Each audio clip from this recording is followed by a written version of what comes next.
Beta Pi Sigma, Beta Pi Sigma, outlives tanan ug ang wang kamot iisa.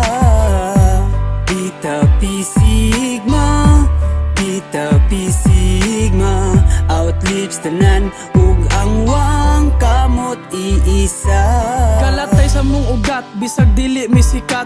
Tanang mga problema kay amorang ikatawa. Dili mi mabala ka mo padayon sa pagsaka. Kay ang Beta Pi Sigma padayon sa pag-arangkada. Kay sa mga pagsulay nga atong naagian 1979 hantod karon kay nagpadayon. Ipadayon sa sunod henerasyon.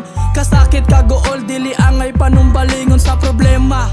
Kay dili ko mabalaka, kinaa si brother sister mo pakatawa, mo gakos ni mo gugot og ang tambag mo dulot.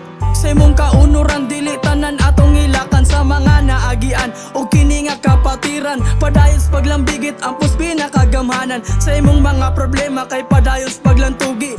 Hugti og maayo og ayaw lang gyud og buhi.